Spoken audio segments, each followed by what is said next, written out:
నమస్తే ఫ్రెండ్స్, నేను మీ Sravani. Welcome back to Sravani's kitchen. మనం ఏ పండగకైనా, ఏ వ్రతానికైనా ఇంట్లో మినపగారెల్ని ఎక్కువగా చేస్తుంటాం కదా! అలాగే బ్రేక్‌ఫాస్ట్‌లోకి కూడా వీటిని ప్రిపేర్ చేస్తూ ఉంటాం.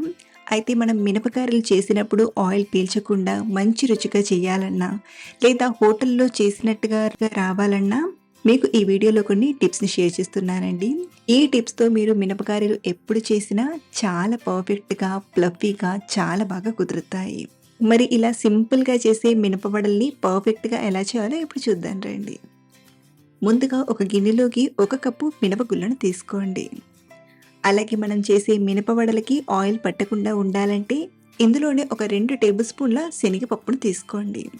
ఇలా శనగపప్పు వేయడం వలన ఆయిల్ పీల్చకుండానే కాదు, వడలు మంచి రంగుతో వస్తాయి. ఇందులోనే ఒక టేబుల్ స్పూన్ బియ్యం కూడా తీసుకొని బాగా కడగండి. మళ్ళీ నీళ్ళను తీసుకొని ఒక 3, 4 గంటలు పప్పుని నానబెట్టండి. మీరు మార్నింగ్ ప్రిపేర్ చేయాలనుకుంటే నైట్‌కి కడిగైనా నానబెట్టొచ్చు. ఇక్కడ నేను మళ్ళీ 4 గంటల తర్వాత చూపిస్తున్నానండి. సో, ఇలా నానబెట్టిన పప్పుని మరొకసారి బాగా కడిగి నీళ్ళన్నీ వంపేసి మిక్సీ గిన్నెలోకి తీసుకుందాం. ఇక్కడ నేను అందరికీ అవైలబుల్‌లా ఈజీగా చేసుకునేలా మిక్సీ గిన్నెలో రుబ్బి చూపిస్తున్నాను. అది మీ దగ్గర గ్రైండర్ ఉంటే గ్రైండర్‌లో అయినా రుబ్బి తీసుకోవచ్చు. అలాగే మనం ఈ పప్పుని ఇలా మిక్సీ గిన్నెలో గ్రైండ్ చేసేటప్పుడు మరీ ఎక్కువ నీళ్లు వేసి గ్రైండ్ చేయకుండా 1, 2 టీ స్పూన్ల నీళ్ళను మాత్రమే తీసుకొని మెత్తగా గ్రైండ్ చేయండి. మీరు నీళ్లు ఎక్కువగా వేశారంటే వడ షేప్ పాడవడమే కాదు, ఆయిల్ కూడా పడుతుంది. కాబట్టి వీలైనంత వరకు నీళ్ళను తక్కువగా వేసి ఇలా గట్టిగా మెత్తగా పిండిని రుబ్బి తీసుకోండి. అప్పుడప్పుడు మనం ఇలా మిక్సీ గిన్నెలో గ్రైండ్ చేసినప్పుడు పప్పు అనేది సరిగ్గా నలగక నీళ్లు కొంచెం ఎక్కువగా వేసి గ్రైండ్ చేస్తుంటాం. ఇన్ కేస్ మీకు పిండి లూజ్ అయినట్టుగా అనిపిస్తే ఫ్రిడ్జ్‌లో ఒక 3, 4 గంటలు పెట్టారంటే మళ్ళీ పిండి అనేది తిరిగి స్టిఫ్‌గా గట్టిగా అవుతుంది. మీరు మార్నింగ్ బ్రేక్‌ఫాస్ట్‌లోకి చేయాలనుకుంటే రాత్రికే గ్రైండ్ చేసి ఫ్రిడ్జ్‌లో పెట్టి మార్నింగ్ కావాల్సినవి వేసి వడలా చేసుకొనైనా ఫ్రై చేసుకోవచ్చు. ఇప్పుడు ఇందులోకి సన్నగా కట్ చేసిన పచ్చిమిరపకాయ ముక్కల్ని, ఒక టీ స్పూన్ అన్ని అల్లం ముక్కల్ని, కొంచెం కొత్తిమీరాకును, అలాగే కొంచెం కరివేపాకును తీసుకోండి. ఇందులోకి ఒక టేబుల్ స్పూన్ పచ్చి కొబ్బరి తురుమును తీసుకుంటున్నానండి. మీరు బ్రేక్‌ఫాస్ట్‌లోకి చేస్తున్నట్లయితే ఇలా పచ్చి కొబ్బరి తురుము కాకుండా ఉల్లిపాయ తీసుకొనైనా చేయొచ్చు. అలాగే ఇందులోనే అర టీ స్పూన్ జీలకర్ర, రుచికి సరిపడా ఉప్పుని తీసుకొని పిండిని బాగా కలపండి. ఇలా ఒక పక్కకే తిప్పుతూ ఒక 2, 3 నిమిషాలు బాగా కలిపామంటే పిండి ఫ్లఫీగా తయారవుతుంది. అలాగే ఇక్కడ నేను వంట సోడా తీసుకోలేదండి. మీరు కావాలంటే చిటికెడంత వంట సోడా వేసైనా చేసుకోవచ్చు. కానీ ఇలా మనం కలిపి ఆ తర్వాత వడల్లా చేసుకుంటే చాలా ఫ్లఫీగా చాలా బాగా వస్తాయి.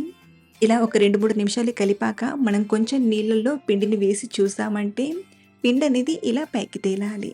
ఇలా మనం వడలు చేసే ప్రతిసారి పిండి కన్సిస్టెన్సీని ఇలా చెక్ చేసుకొని చేసామంటే చాలా బాగా కుదురుతాయి.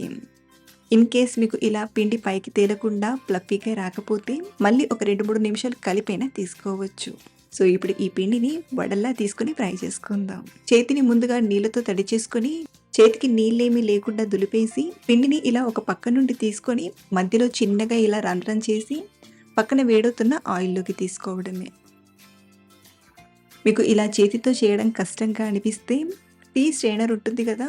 టీ స్ట్రెయినర్‌ని తడి చేసి ఈ టీ స్ట్రెయినర్ పైన వడలా అయినా చేసుకోవచ్చు. ఈ మెథడ్ బిగినర్స్‌కి చాలా బాగా హెల్ప్ అవుతుంది. లేదా మీరు ఏదైనా ప్లాస్టిక్ కవర్ పైనైనా కానీ, లేదా ఆయిల్ ప్యాకెట్ కవర్ పైనైనా కానీ వడలా చేసుకోవచ్చు. ఇలా మంచి రౌండ్ షేప్‌లో వడలా చేశాక ఆయిల్‌లో ఇలా ఉల్టాగా పెట్టి స్లోగా కదిపామంటే వడ అనేది ఆయిల్‌లో పడుతుంది. ఇలాగే ఆయిల్‌లో పట్టన్ని వడల్ని తీసుకున్నాక మంటను మీడియం ఫ్లేమ్‌లో పెట్టి స్లోగా టర్న్ చేస్తూ ఫ్రై చేయండి. ఇలా క్రిస్పీగా వచ్చి వడలు మంచి కలర్‌లోకి వచ్చాక ఆయిల్ నుండి తీసుకోవడమే. ఇలాగే మనం గ్రైండ్ చేసిన పిండి మొత్తం వడల్లా ఫ్రై చేసి తీసుకోవడమే. ఇలా చేసిన వడలు ప్రసాదంలోకైనా లేదా ఉదయం బ్రేక్‌ఫాస్ట్‌లోకైనా కమ్మగా తినేయొచ్చు. మీరు కూడా మిరపగారెలు చేసేటప్పుడు ఆయిల్ పీల్చకుండా చాలా ఈజీగా, పర్ఫెక్ట్‌గా చేయాలంటే పిండిని ఇలా కలిపి ఓసారి ట్రై చేసి చూడండి. అప్పుడు మీకే అనిపిస్తుంది చాలా ఈజీగా, మంచి రుచిగా, ఆయిల్ ఎక్కువగా పీల్చకుండా వచ్చాయని.